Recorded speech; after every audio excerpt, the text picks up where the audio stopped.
이재명을 타겟으로 삼은 건 뭐 여러분 보신 분들은 다 아실 겁니다. 오늘도 한 건. 그런데 이재명이 실망시키지 않고 계속 한 것씩 제공을 해주니까 두들기는 저도 신이 났죠. 그런데 제가 이재명을 처음부터 타겟으로 하고 이재명만 잡으면 이번 지방선거 이긴다라고 생각했던 이유가 있습니다. 뭐겠습니까? 민주당의 가장 대표 선수 한 사람을 잡으면 나머지는 쫙 따라가는 그 선거의 바람이라는 겁니다. 선거 때 바람이라는 거는 원래 선거 세 가지로 하잖아요. 돈, 조직, 바람. 바람하면 확 불어보면 돈과 조직이 확 날아가 버립니다. 그러니까 민주당을 잡을 수 있는 가장 좋은 방법은 이재명을 잡아버리면 됩니다. 그래서 저는 처음부터 그렇게 해왔고요. 그래서 지금 현재 이제 D2 오늘 내일 지나면 바로 선거일입니다. 이제 마지막 막판 점검을 할 때죠. 지금 막판 점검에서는 어차피 여론조사는 발표되지 않기 때문에 각 당에서 분석해가 내놓는 것을 양당을 비교 분석하면 대체적으로 맞아 떨어집니다.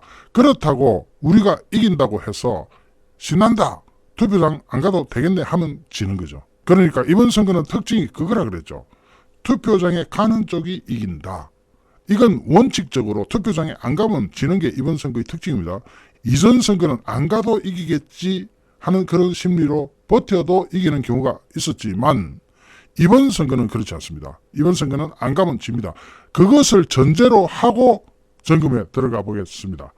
국민의힘 측에서는 최소 광역단체장 9곳에서 승리하는 게 목표다 하면서 계양을을 포함해서 수도권은 석권도 내다볼 수 있다. 이렇게 얘기합니다. 계양을 하면은 어딥니까? 이재명 지역구입니다.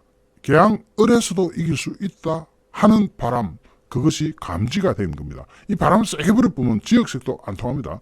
물론 거기는 워낙 특이한 곳이라서 과연 바람대로 돼줄지는 몰라도 국민의힘에서는 계양을을 포함해서 수도권을 석권하는 것이 새로운 목표다 이렇게 나갑니다. 근데 한쪽 이야기만 들어가지고는 판세 분석이 제대로 안 됩니다. 반면에 민주당 측에서는 어떻게 보느냐. 이번 선거에서 5곳만 이겨도 선전이다. 이 5곳은 어디겠습니까? 전라남도, 전라북도, 광주광역시, 그 다음에 제주도 이 4곳을 포함해서 나머지 한 곳 이렇게 5곳만 이겨도 선전한 거다라고 이제 자기네들은 말을 바꾸기 시작합니다. 그렇게 볼 때는 이번 선거는 국민의힘 측에서 유리하다 이렇게 볼 수 있습니다. 어쨌든 지방선거를 이틀 앞두고 여야가 마지막 판세 분석을 토대로 목표 조정에 나섰습니다. 국민의힘은 17개 광역시도지사 중에서 호남 3곳을 제외한 나머지 지역 모두에서 해볼만 하다라는 판단이 섰다고 합니다. 국민의힘 측에서는. 다만 민주당의 조직력이 힘을 발휘할지도 모른다. 이건 이준석 대표의 지적인데요. 라면서 막바지 낙관론 경계에 나섰습니다. 민주당은 조직력이 어디 있느냐면 지금 현재 전국에 있는 구의원, 시의원, 그리고 광역시의원, 서울시의원도 마찬가지고 그리고 구의원, 군의원 이런 식으로 기초단체장들이 저쪽에 석권당에 있기 때문에 저쪽의 조직력은 상상 초월일 겁니다. 거기다가 또 한 가지 막판에 안 되겠다 싶으면 부정선거의 유혹도 있을 수 있고 부정선거 유혹이 있을 때는 제가 늘 강조하는 게 뭡니까? 최소 5% 내지 10% 이겨야 이기는 거다. 그것만큼은 미리 상쇄하고 들어가는 걸로 보자. 이제 저는 그렇게 보지만은 어쨌든 반면에 민주당에서는 당내 지도부가 내홍을 겪었죠. 이제 그 내홍을 가까스로 봉합했다고 하는 그 민주당은 호남 제주를 제외하고는 전체적으로 어렵다면서 7곳 중에서 5곳만 이겨도 선전이라면서 목표치를 낮춰 잡았습니다. 그러니까 자기네들은 5곳만 이겨도 선전했다라고 이야기하기 위해서 지금 말을 바꾸고 있는 겁니다. 그러면서 그쪽에서 업소 전략으로 나오는 것은 집권 여당의 압승을 막아달라 하는 그런 전략이거든요. 그런데 집권 여당이 집권한 지 며칠 됐다고 벌써 압승을 막고 사시고 할 게 어디 있습니까? 민주당은 집권 여당 견제론을 앞세워서 견제론이라고 합니다. 견제를 할 게 있습니까? 지금 며칠 안 됐는데 견제론을 앞세워서 경기, 인천, 강원, 세종, 충남 등 접전 지역의 지지층 결집을 호소했습니다.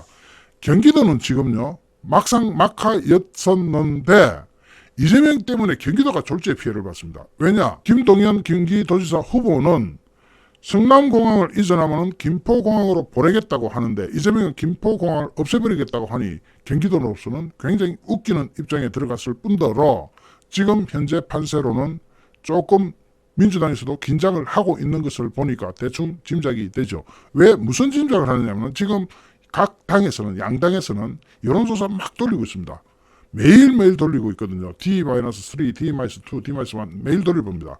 그러면서 여론조사 결과에 따라서 전략을 새로 수립해야 되기 때문에 여론조사 결과에 따라서 희비가 엇갈립니다. 그런데 지금 각 당의 여론조사 결과는 그 당이 이야기하는 것을 들어보면 짐작할 수가 있죠. 일단 민주당이 최종적으로 힘을 쏟아보고자 하는 데는 경기, 인천, 강원, 세종, 충남인데 여기서 강원도는 김진태 후보가 열심히 잘 하고 있고 세종은 워낙 조그만 데니까 저는 신경도 안 씁니다. 충남은 좀 뒤지고 있지만 해볼만 했다. 우리가 오히려 해볼만 하다고 판세가 바뀌고 있고 경기, 인천은 오히려 역전을 하고 있는 것 아니냐 하는 것을 양당의 이야기를 들어보면 짐작할 수 있다는 거죠. 일단 국민의힘은 부산, 대구, 경상남북도 등 영남 5곳에서 뚜렷한 우위를 점하고 있고 이거는 변할 수 없는 거고 서울, 충북에서도 승기를 잡았다고 보고 있습니다. 서울은 원래 승기를 잡았는데 지금 그렇게 이야기해요. 여기에 대전과 충남북, 세종에서도 유리한 흐름을 이어가고 있다고 분석하고 있습니다. 제주도의 경우는 당초 허향진 기호 2번입니다. 기호 1번 아니에요. 누구나 다 국민의힘은 기호 2번입니다. 기호 2번 허향진 후보가 뒤처지는 것으로 나타났지만 민주당 이재명 총괄선대 본부장, 이재명이 총괄선대 본부장이에요. 총괄선대 본부장이라는 사람이 꺼내놓은 김포공항 이전 공약 논란이 막판에 터지면서 격차가 빠르게 확 줄어들고 있다는 게 국민의힘 측 설명입니다.